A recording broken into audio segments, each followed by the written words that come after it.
김병찬입니다. 네, 드디어 수능이 끝났습니다. 우리 학생 그리고 학부모님까지 정말 수고 많으셨습니다. 수능이 끝났지만 끝난 게 아니죠, 그죠? 본격적인 입시는 이제 지금부터 시작이라고 할 수 있는데요. 좀 항상 그래 왔지만 이번 수능도 우리 수험생들 입장에서는 좀 뭔가 뒤통수를 맞은 그런 생각을 좀 많이 할 수 있는 그런 시험이었습니다. 이번 시험을 보면 전체적으로 난이도가 아주 높지는 않았지만 학생들이 느끼는 체감 난이도는 상당히 높았다라고 생각이 드는데요. 왜냐하면 그동안에 평가원에서 쉬운 수능을 계속해서 얘기를 했죠. 그리고 6월과 9월 모의평가가 상당히 쉬웠기 때문에 이런 쉬운 문제에 익숙해져 있던 학생들 입장에서는 조금 당황스러운 그런 시험이었다, 이렇게 볼 수 있고요. 그 다음에는 이제 이런 상황에서 아마 생각보다 성적이 안 나와서 좀 상당히 실망하는 학생도 있고 학부모님도 걱정을 많이 하실 텐데요. 절대 포기할 필요가 없습니다. 그죠? 지금 아직 수시가 많이 남아 있지 않습니까? 그죠? 수시가 남아 있기 때문에 지금 남아 있는 수시에서 또 정말 대박을 터뜨릴 수 있는 기회가 얼마든지 있습니다.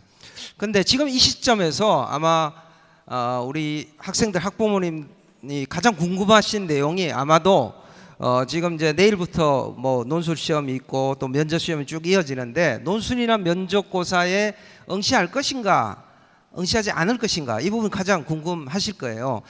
그 이제 궁금하신 이유를 보면 첫 번째는 등급 컷과 관련된 것이죠. 최저학력 기준을 요구하는데 내가 충족하기 위한 그 등급 컷에서 1점 내지 2점이 부족한다. 이건 반드시 시험 보러 가셔야 됩니다. 지금은 어디까지나 추정값이죠. 실제 성적 발표하면 1, 2점 정도는 등급 컷이 달라질 수 있습니다. 이게 이제 동점자가 어떻게 되느냐에 따라서 얼마든지 달라질 수 있기 때문에 1, 2점 부족하다고 해서 내가 수시를 포기하고 시험을 보러 가지 않는다, 이건 정말 나중에 땅을 치고 후회할 수 있는 그런 일이 생길 수 있습니다. 두 번째, 여기 이 경우는 조금 뭐 행복한 고민이라고도 할 수 있는데 시험을 생각보다 좀 잘 본 학생도 꽤 있을 겁니다. 그죠? 그리고 아니면 이제 내가 조금 예상했던 대로 성적이 나왔다. 근데 수시에서 약간 보험성으로 지금 논술 지원을 했다, 이런 경우 있지 않습니까? 그랬을 때 시험을 보러 가야 되느냐 말아야 되느냐, 이게 상당히 좀 고민이 될 수 있는 부분이 있는데요. 지금 이제 이걸 좀 판정하기가 상당히 어렵습니다. 그래서 아마 오늘 저희가 배치표를 나눠드렸죠, 그죠? 그 배치표 보시는 이유 중에 수능 시험 논술고사에 내가 응시를 해야 되느냐 말아야 되느냐, 그 배치표를 보고 판단을 하겠다, 이런 생각을 많이 하실 텐데요. 이 종이 배치표는 이제 전체 구도를 보는 데는 상당히 유용한데 약간 한계가 있습니다. 왜냐하면 지금 그 원점수 400점 만점으로 되어 있죠, 그죠? 그게 국어 100점, 수학 100점, 영어 100점, 탕구 100점이 되어 있기 때문에 25%씩 균등하게 지금 반영을 한 겁니다. 근데 실제 대학에서는 영역별 반영 비율이 다르죠.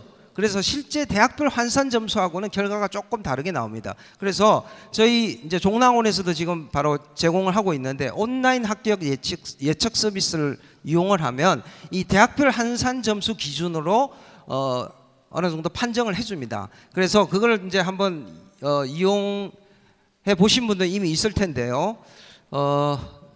여기 보시면 그 판정해주는 근거에 대해서 제가 좀 말씀을 드릴게요. 대개 이제 지금 4단계로 구분해서 나오게 되는데요. 안전이라고 나오는 경우는 합격할 가능성을 한 80% 이상으로 보는 겁니다. 그러니까 상당히 안전하다라고 보는 거고요. 그 다음에 적정은 60%, 그 다음에 도전은 40%, 위험은 20%로 저희가 보고 있습니다. 따라서 안전이라고 만일에 이제 온라인 합격 예측 서비스에서 뜨면 이것은 합격할 가능성이 상당히 높기 때문에 논술고사에 안 보러 가도 되겠죠, 그죠? 이런 경우에 논술을 보러 갔다 그러면 소위 말하는 수시 납치가 될 가능성이 있습니다. 불안한 마음에 보러 가야지, 이렇게 되면 수시 납치가 될 가능성이 있으니까 안전이라고 뜨면 사실상 논술고사를 보지 않아도 된다, 이렇게 볼 수 있고요. 도전이나 위험이 뜨면 이것은 합격할 가능성이 50% 미만이죠. 이건 당연히 시험 보러 가야 됩니다. 그죠? 당연히 시험 보러 가야 된다라고 볼 수 있고요. 적정이라 떴을 땐 조금 고민스러울 거예요. 적정 한 60% 되니까 합격할 가능성이 조금 높지만 확실하게 보장되는 건 아니죠. 이 경우는 사실은 학생이나 학부모님이 판단을 해야 됩니다. 내가 올해 반드시 꼭 가야 되겠다. 예를 들어 재수생이나 이런 경우는 적정이 떠더라도 논술이나 면접고사에 좀 응시를 하는 게 좋겠고요. 그렇지 않고 올해 내가 좀 도전적으로 정시에서 좀 더 높은 대학이나 학과에 한번 도전해 보겠다 하면 논술이나 면접고사를 보러 가지 않는 쪽으로 결정을 하시면 될 것 같습니다.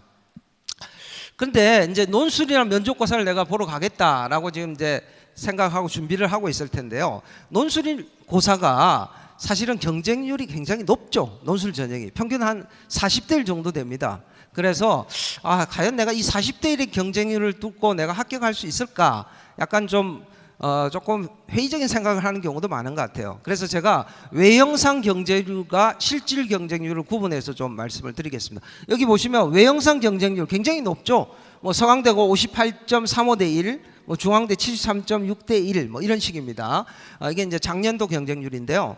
이렇게 되는데 사실상 실질 경쟁률은 이거보다 굉장히 낮습니다. 왜냐하면 일단 수능 최저가 있기 때문에 여기에 걸려서 떨어지는 학생이 굉장히 많다는. 일단 기본 자격이 안 되는 학생이 상당히 많고 또 뭐 수능이 대박이 나서 아까 말씀드렸죠. 시험을 안 보러 오는 학생들도 있기 때문에 실질적인 경쟁률은 상당히 떨어집니다. 그래서 서강대 같은 경우에 이 서강대에서 발표한 자료입니다. 서강대 같은 경우에 실질 평가자, 실질적인 경쟁자는 전체의 한 34%밖에 안 된다는 얘기입니다. 그러니까 실질 경쟁률은 한 3분의 1 정도로 떨어진다라고 보시면 될 것 같습니다.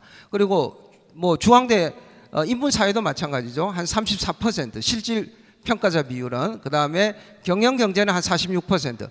자연계열 같은 경우는 더 떨어집니다. 24%밖에 안 됩니다. 그러니까 한 4명 중에 3명은 이미 자격이 안 돼서 평가 대상에서 빠졌거나 아니면 뭐 시험을 잘 봐서 시험을 보러 오지 않았거나 이런 경우가 된다는 얘기죠. 인하대 의예과 같은 경우는 실질 평가자 비율이 7%밖에 되지 않습니다. 이게 수능 최저가 높아서 그래요. 의대는 수능 최저가 굉장히 높죠. 그리고 인하대 글로벌 경영 같은 경우에도 수능 최저가 좀 높은 편이에요. 그래서 실질 평가자의 비율이 20%밖에 안 된다. 그래서 외형상 경쟁률, 논술 전형에서 외형상 경쟁률은 한 40대 1 가까이 되지만 실질 경쟁률은 한 3분의 1 이하로 떨어진다. 이렇게 보시면 한번 해볼만 하잖아요. 그죠? 해볼만 하다. 이렇게 좀 긍정적으로 생각하시면 되고요. 그 다음에 논술 전형에서 과연 내가 몇 점 정도 받아야 합격할 것인가가 궁금하실 텐데요. 대학마다 이 합격선이 좀 다릅니다. 그리고 시험의 난이도에 따라서 합격선이 다른데 대략적으로 보면 한 80점 이상은 좀 받아야 합격을 할 수 있습니다. 그렇게 보시면 되고요. 근데 여기에 표준 편차를 한번 좀 볼 필요가 있습니다. 표준 편차를 보면은 인문, 사회나 경영, 경제는 표준 편차가 굉장히 적죠. 표준 편차가 적다는 건 무슨 얘기냐면 이 합격자 분포가 굉장히 밀집해 있다는 얘기입니다. 따라서 합격자와 불합격자 사이의 점수 차가 크게 나지 않는다는 얘기. 그래서 인문계열 같은 경우는 사실 어떻게 보면 간발의 차이로 당락이 결정이 된다. 그래서 크게 차이가 나지 않습니다. 그래서 합격자와 불합격자 사이의 점수 차이도 크지 않다라고 보시면 될 것 같고요. 자연계, 이것도 이제 학교에서 발표한 자료입니다. 중앙대 자연 같은 경우를 보면 표준 편차가 9.2죠. 이거는 점수 차이가 많이 벌어져 있다는 얘기입니다. 합격자와 불합격자. 아무래도 자연계는 수학과 과학 문제풀이기 때문에 사실 문제를 잘 풀었냐 못 풀었냐에 따라서 점수 차가 상당히 벌어진다는 거죠. 의학계열은 좀 우수한 애들이 오다 보니까 표준 편차가 적게 납니다. 점수가 밀집해 있다 이렇게 보시면 될 것 같고요. 그 다음에 지금 논술 전형을 앞두고 뭐 이런 걱정하는 학생이나 학부모님도 많이 계시는 것 같아요. 내가 내신이 안 좋은데 과연 합격할 수 있을까? 거기에 대해서도 제가 좀 말씀을 드리겠습니다. 이제 논술 전형에서 내신 성적은 보통 한 40% 적으면 30% 이렇게 반영이 됩니다. 근데 이것도 외형상 반영 비율입니다. 실질 반영 비율을 따져야 되는데 실질 반영 비율은 그렇게 높지 않다는 겁니다. 여기 보시다시피 연대 같은 경우는 만점이 20점이죠. 그래서 1등급이 20점인데 5등급은 19.2점입니다. 그래서 1등급과 5등급의 차이가 0.8점밖에 되지 않습니다. 그래서 상위권 대학일수록 내신의 실질 반영 비율이 낮기 때문에 논술 전형에서는 내신 성적이 조금 부족하더라도 얼마든지 논술로서 커버할 수 있다. 그죠? 이건 많이 들은 얘기죠. 그렇게 생각하시면 될 것 같고요. 또 한 가지 말씀드리면 수능을 지금 조금 못 봤다. 근데 내가 최저는 된다. 이런 경우에 그래도 수능 잘 본 학생들이 논술이 되겠지. 꼭 그렇지 않습니다. 실제로 보면 뭐 대학에서 수능 성적을 좀 논술에도 반영하지 않느냐 이런 얘기들이 꽤 있었는데 그건 사실이 아닙니다. 실제 작년 같은 경우 그 전에도 보면 수능에서 만점 받았는데 연대 고대 논술 전형이 떨어졌거든요. 이걸 봐도 실제로 수능 성적은 최저 자격 요건으로서만 적용을 한다. 최저 조건을 갖췄으면 똑같은 조건이라고 보시면 되겠습니다. 아시겠습니까? 그 다음에 논술로 판결은 난다. 지금부터 남아있는 동안에 논술을 어떻게 준비하느냐에 따라서 판가름이 난다. 이렇게 생각하시면 될 것 같습니다. 여기도 보시면 아까 경희대는 내신 성적 그 실질 반영률이 꽤 높은 편인데도 합격자 분포를 보면 대략 평균적으로 3등급선에 제일 많이 있고 4등급, 5등급 있습니다. 심지어 6등급까지도 있습니다. 그러니까 학생부가 조금 부족하더라도 논술 전형으로 합격하는 데는 큰 문제가 없다. 이렇게 생각을 하시면 되겠습니다. 실제 사례를 좀 말씀드릴게요. 여기 이제 종로학원, 작년에 종로학원 학생 사례입니다. 종로학원에서 사실 논술을 굉장히 많이 대비를 시키기 때문에 논술 전형을 굉장히 많이 붙습니다. 종로학원에서 수시와 정시 합격자를 보면 거의 뭐 5대5 정도로 수시에서 많이 합격을 하는데, 그리고 실제적으로 전체 논술 전형에서도 재수생 합격 비율이 40%가 높아요. 넘습니다. 그래서 적어도 학생부 전형에서는 사실은 재수생이 많이 못 붙죠. 그러나 논술 전형에서는 재수생이 굉장히 많이 붙는데 실제 이제 사례를 하나 말씀드릴게요. 이 학생은 내신이 4등급 정도, 그러니까 뭐 아까 말씀드렸죠. 논술 전형 합격하는 데는 큰 무리가 없는 그런 내신이었고 재수하기 전에 성적이 한 3등급대, 2등급대 이런 학생이었는데 이 학생이 종로학원에 와서 굉장히 열심히 했어요. 또 논술도 열심히 하고.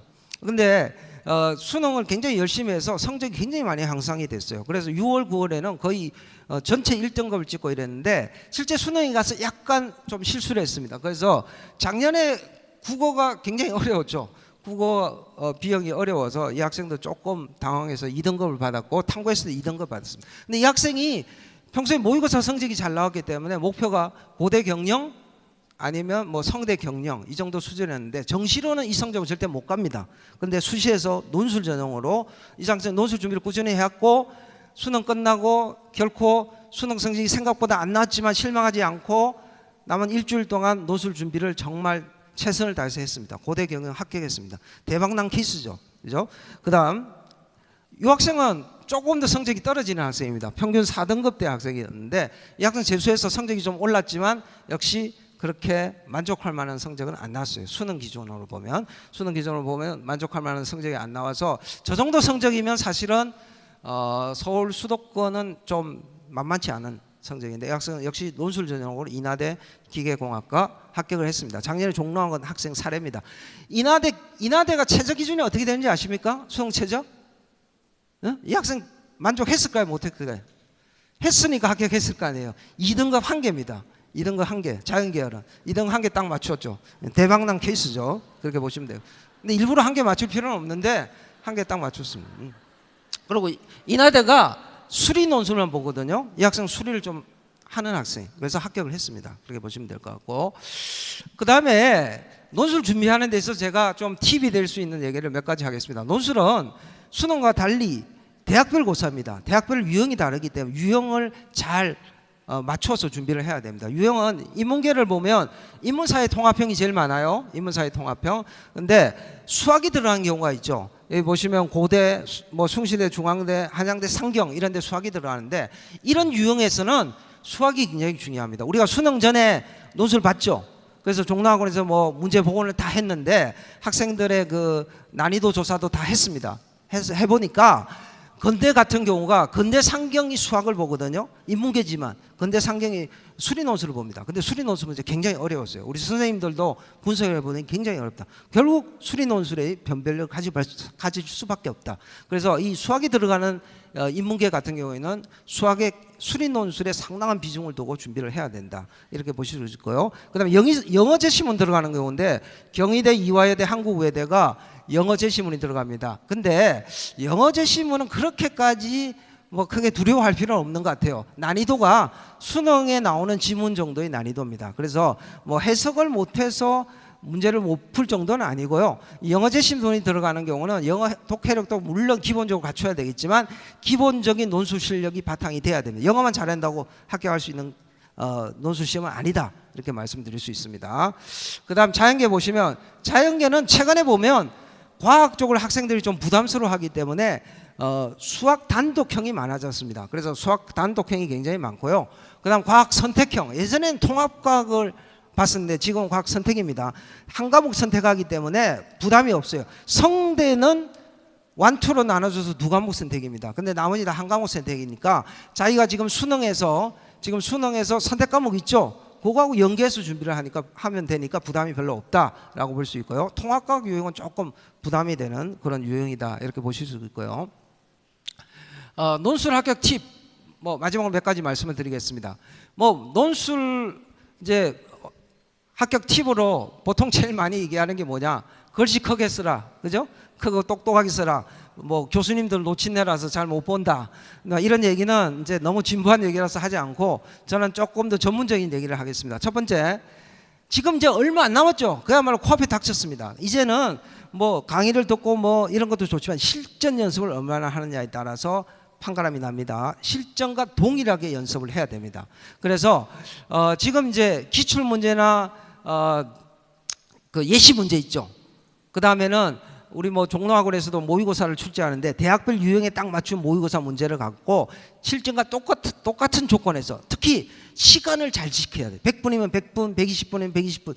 이 시간이 중요해요. 논술은 역시 시간 싸움입니다. 시간 안에 얼마나 잘 쓰느냐, 다 채울 수 있느냐 이 싸움이기 때문에 연습할 때 시간을 정해놓고 딱 써야 됩니다. 그렇지 않으면 평소에 잘 쓰는 학생이 시간에 쫓겨서 못 씁니다. 시간을 정해놓고 그 시간 안에 쓰는 연습을 많이 해야 된다. 그 다음에 예를 들면 이건 사소한 것 같지만 인문계 같은 게 답안지가 원고지잖아요. 그죠?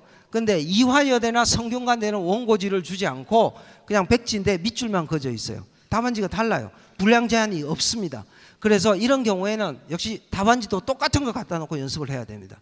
그래서 실전하고 똑같이 누가 얼마나 연습을 많이 하느냐, 이것이 지금 남은 기간에 논술 준비의 가장 중요한 포인트고 여기에 따라서 성패가 좌우된다 이렇게 보시면 되고요.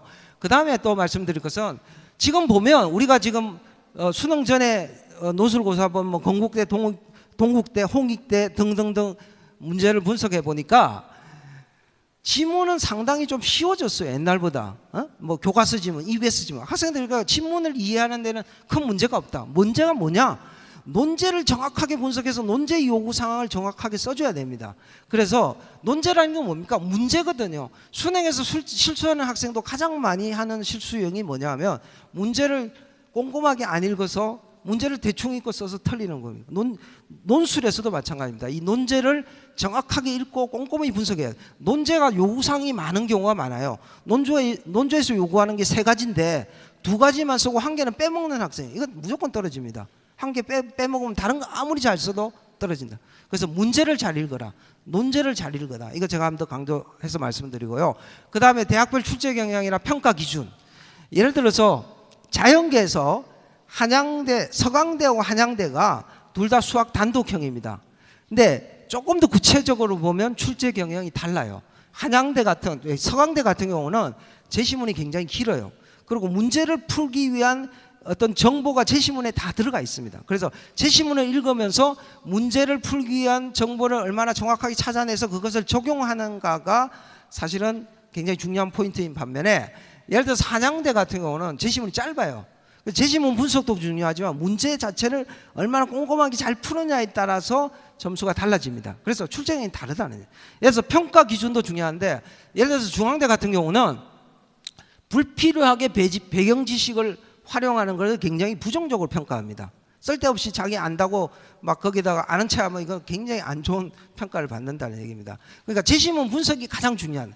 그렇지만 고려대나 한양대는 물론 제시문 분석이 중요하지만 자기의 어떤 창의적인 생각을 펼치는 것을 굉장히 중요시 보거든요. 그래서 이 평가 기준이 다르기 때문에 대학별 평가 기준도 잘 파악을 해서 잘 대비를 해야지 좋은 결과가 있을 수 있다. 그 다음 마지막 말씀드릴 것은 그 논술을 보면 논제가 1, 2, 3 이렇게 돼 있어요.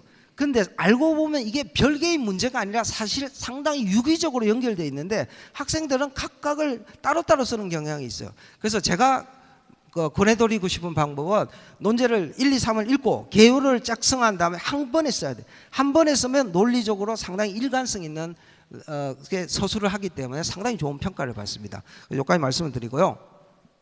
면접 좀 말씀을 드릴게요. 지금 이제 면접이 남아 있는데 면접도 중요하죠. 수시에서 면접이 사실 당락을 최종적으로 결정하기 때문에 그래서 면접에 대해서 간단히 말씀드릴 텐데요. 면접이 크게 보면 두 가지 유형입니다. 하나는 서류 기반 면접이라는 건데 이거는 서류가 뭡니까? 학생부 또는 자기소개서를 가지고 이제 학생하고 1대1로 면접을 하는 겁니다. 뭐 면접관은 보통 한 2분 정도 들어오죠. 1대1로 면접을 한 10분 정도 면접을 합니다. 또 하나 유형은 뭐냐면 제시문 기반 면접이라고 제시문을 줍니다. 먼저 가면 바로 면접을 안 하고 제시문을 주고 제시문을 읽고 그 제시문을 읽은 다음에 면접을 하는 거예요. 이 제시문은 일종의 문제를 준다고 보시면 됩니다. 그래서 보통 제시문 면접은 준비 시간을 주고 읽어봐야 될 거 아닙니까? 그래서 그것을 10분 내지 길게는 30분까지 주고 면접 시간은 한 10분 정도 합니다. 그래서 지금 이제 서류 기반 면접일 때는 서류의 내용 확인, 이게 거짓말이 없는가, 자기소개서에 뻥을 치지 않았나, 뭐 이런 거 일단 검증을 하고 그 다음에 인성과 적성을 평가를 합니다. 반면에 제시문 기반 면접은 자료를 주으니까 이 자료를 얼마나 잘 이해하는가, 이해하는 능력 이런 것을 보고 그 자료를 이해한 기반으로 얼마나 논리적이고 또 창의적으로 생각할 수 있는가 이런 능력을 평가를 하고 이걸 통해서 학업 수행 능력을 평가를 합니다. 그래서 이 제시문을 주고 하는 면접은 쉽게 말씀을 드리면 논술하고 비슷합니다. 그러니까 논술 준비를 하는 학생은 상당히 유리해요. 논술은 글로 쓰는 거죠. 이 제시문 기반 면접은 글로 쓰는 게 아니라 말로 하는 논술이다. 이렇게 생각을 해도 큰 문제가 없을 것 같습니다. 그 다음에 저희가 역시 논술과 마찬가지로 수능 이전에 면접 문제도 다 분석을 했습니다. 그래서 면접 문제를 제가 조금 구체적으로 보여드리면서 어떤 문제가 나왔는지 좀 설명을 드릴게요. 최근에 인성을 굉장히 좀 강조하는 그런 추세입니다. 인적성을 강조하는 추세인데 이 보시면 인적성 관련해서 어떤 걸 물어보냐면 일단 이 학생이 어떤 가치관을 갖고 있는가 이런 것을 많이 물어보는. 그러니까 성공이 뭐라고 생각하느냐, 그 다음에 롤 모델이 뭐냐, 뭐 이런 거. 그래서 네가 어떤 가치관을 갖고 있는가 이런 걸 물어보고요. 그 다음에 이런 문제도 많이 나왔어요. 직접 네 자기소개를 해봐라. 30초를 줄 테니까 네가 스스로 자기소개를 해봐라. 이런 질문도 많이 나왔고요. 그 다음에 세 가지 단어를 가지고 자기를 설명해봐라. 이런 식의 문제, 스스로 자기가 자기를 소개하는 이런 유형의 문제도 많이 나왔고요. 역시 시사적인 것도 물어봅니다. 이 시사적인 거는 시사상식도 물어보지만 이 학생이 사회에 대해서 얼마나 관심이 있는가 이것을 물어보는 것이라고 볼 수 있고요. 그 다음에 좀 두드러진 좀 특징 중에 하나는 어떤 사실도 물어보지만 이유를 많이 물어봐요. 그래서 반드시 면접 준비를 할 때는 내가 어떤 활동을 했습니다 라고 거기서 끝나면 절대 안 돼요. 왜 했는지, 그 활동을 왜, 무슨 이유를 가지고 어떤 목적을 가지고 했는지 여기에 대한 답변을 반드시 잘 준비를 해 가야 된다. 그 다음에 전공과 관련한 질문도 많았는데 전공과 관련한 질문은 제가 한 가지 포인트를 말씀을 드리면 전공과 관련해서 상당히 기초 개념을 많이 물어봅니다. 예를 들어서 공학이란 무엇이라고 생각하느냐 이런 것은 이 기초 개념에 관한 것인데 사실상 이런 기초 개념을 물어보면 답변하기가 더 힘듭니다. 그래서 이런 기본적인 개념에 대해서 답변을 반드시 준비하고 가면 좋겠다 말씀을 드리고요.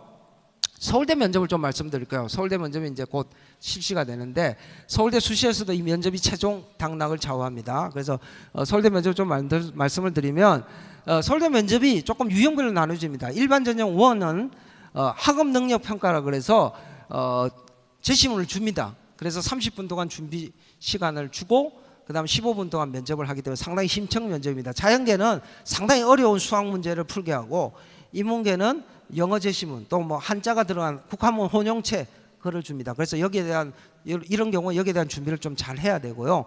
지역균형이나 일반 전형 2는 학업 소양 평가라 그래서 이것은 뭐 제시문을 주지 않고 그냥 학생부하고 자기소개서 기반으로 조금 간단하게 하는 면접이다 이렇게 보실 수 있고요. 일반 전형 1에서 의학 계열은 상당히 좀 까다로운 면접을 합니다. 이걸 MMI라고 그러는데 이게 이제 영어로 멀티플 미니 인터뷰의 약자입니다. 이 다중 상황 면접이라고 할 수 있는데 이거 어떤 식으로 하냐면 학생이 6개의 방에 차례대로 들어가서 6번 면접을 하는 겁니다. 그래서 60분 동안 시간이 소요됩니다. 이 면접을 하고 나온 학생하고 제가 얘기를 해봤더니 완전히 정말 자신이 탈탈 털리는 기분이었다. 정말 탈탈 터는 느낌이었다. 한 60분 면접하고 나면 아마 탈탈 틀리는 그런 느낌을 가질 수밖에 없을 겁니다. 그죠? 요 내용에 대해서는 제가 나중에 조금 말씀을 드리고 구체적인 어떤 질문을 했는지 조금 이따 말씀을 드리고요. 서울대 면접 기출문제를 좀 보면 여기 좀 보시면 인성과 관련된 것 중에 제가 특징적인 거 하나만 말씀드리면 제일 많이 하는 질문 중에 하나가 이겁니다. 서울대가 학생을 뽑아야 하는 이유에 대해서 구체적으로 얘기를 해봐라. 왜 서울대가 당신을 뽑아야 되는지 얘기를 해봐라. 이걸 많이 물어봐요. 그럼 뭐라고 합니까? 내가 공부 잘하니까 뽑아야 됩니다. 이건 너무나 진부한 대답이에요. 다 공부 잘하는 애들이 오잖아요. 그러니까 그 대답으로는 충분치 않다. 내가 왜 서울대생이 될 만한 자격을 갖춘 사람인지 자신의 어떤 장점이라 자신의 열정이라든지 자신의 목표라든지 이런 것을 분명히 어필할 수 있어야 된다는 말씀을 드리고요. 전공과 관련해서는 역시 이제 그 전공에 대한 관심을 물어보는데 여기서도 질문에서 하나 주의할 점이 있습니다. 뭐라고 질문하냐면 경제학부에 지원하기 위해 노력한 과정을 말해 보시오. 그래서 경제학부에 내가 지원할 때 경제학에 대해서 관심이 있다. 이것도 중요하지만 지금까지 어떤 노력을 해왔는지 이걸 물어봅니다. 고등학교에서 어떤 노력을 해왔는지 또 앞으로 어떤 노력을 할 것인지 이런 것을 물어보기 때문에 이런 부분에 대해서 하나의 유기적인 그런 답변을 준비를 해야 됩니다. 관심만 있다. 이거 가지고는 인정 안 해줍니다. 지금까지 어떤 노력을 해왔고 앞으로 어떤 노력을 할 건지에 대해서 명확한 답변을 준비를 해 가야 된다는 얘기입니다. 마지막 의학계열 면접을 말씀을 드리면 지금 보면 뭐 서울대 지역균형이라든지 가톨릭대라든지 뭐 이런 대학들 이화여대 이런 데는 그냥 서류 기반으로 인성 면접을 합니다.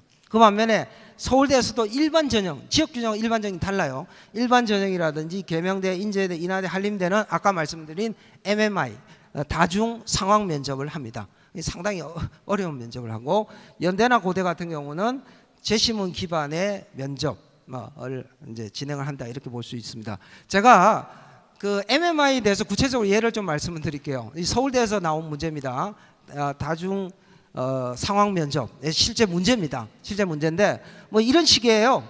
뭐 어떤 이제 학생이 인턴으로 내가 근무를 하는데 뭐 소아과 의사입니다. 그래서 경기를 일으킨 아이를 지금 치료를 하고 있는데 자기 집이 가까운데 집에서 전화가 왔어. 애가 지금 경기를 일으켰다.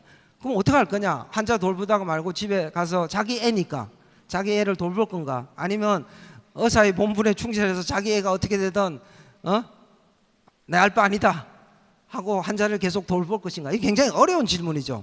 그래서 이런 그 상황에서 어떤 선택을 할 것인가 이걸 주로 많이 물어보는데 이런 경우에는 사실은 정답은 없습니다. 어떤 선택을 할 수도 있어요. 근데 여기서 유의할 것은 뭐냐면 내가 어떤 A라는 입장을 선택하면 면접관이 그 반대되는 입장에서 반드시 추가 질문을 한다는 겁니다. 그래서 이 추가 질문에도 잘 대비를 하고 있어야 됩니다. 추가 질문에 대답을 못하면 생각이 굉장히 좁은 것으로 그렇게 평가를 합니다. 그래서 추가 질문에 대해서 대답을 할 준비를 하고 있어야 되고 이런 상황 면접에서 중요한 부분은 내 입장에서만 생각하지 말고 상대방의 입장에서도 생각을 해야 돼요. 의사가 의사 입장에서만 생각하면 좋은 의사가 절대 못 됩니다. 반드시 환자 입장에서 생각해야 되잖아요. 그래서 이 상대방의 입장에서 생각하는 거 이거 굉장히 중요한 포인트라는 거. 그 다음에 이런 상황에서 또 어떻게 대처할 것인가 이런 대처 능력도 상당히 중요하게 본다 이렇게 보시면 될 것 같습니다. 마지막으로 면접 팁 몇 가지 말씀드릴게요. 면접에서 제일 중요한 자신감인데 자신감을 잃으면 되게 울면서 나옵니다. 울면서 나오는 학생들 가끔씩 있어요. 정말 너무 이제 보기가 안 좋은데 떨어질 수밖에 없어요. 그래서 정말 강한 마음을 갖고 가야 되는데 제가 이 면접 얘기하면 꼭 드는 예가 있어요.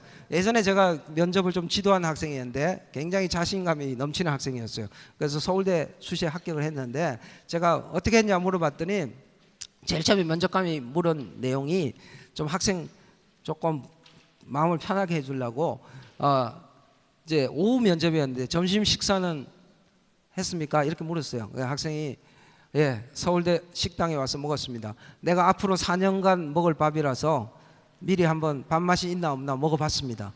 굉장히 당당하잖아요. 그죠?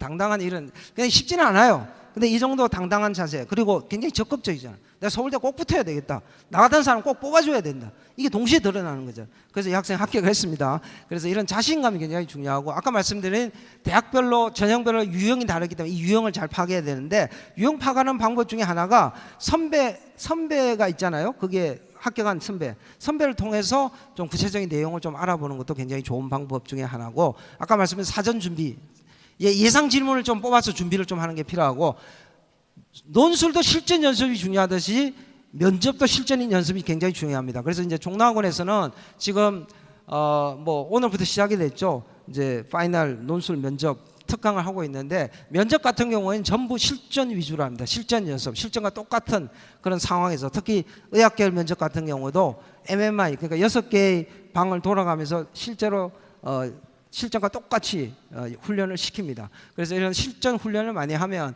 실제 상황에 가서 당황하지 않고 잘 할 수 있습니다. 그래서 실전 연습을 많이 하는 게 지금 남은 시간에는 굉장히 중요한 포인트다. 이걸 마지막으로 강조해서 말씀드리면서 제 얘기는 여기서 마치도록 하겠습니다. 마지막으로 지금 뭐 수능 끝나고 여러 가지로 이제 마음이 복잡하겠지만, 역시 남아있는 수시 기회가 얼마든지 있습니다. 수시로 뽑는 인원이 굉장히 많죠, 그죠? 그래서 지금부터 잘 준비를 해서 수시에서 합격하는 그런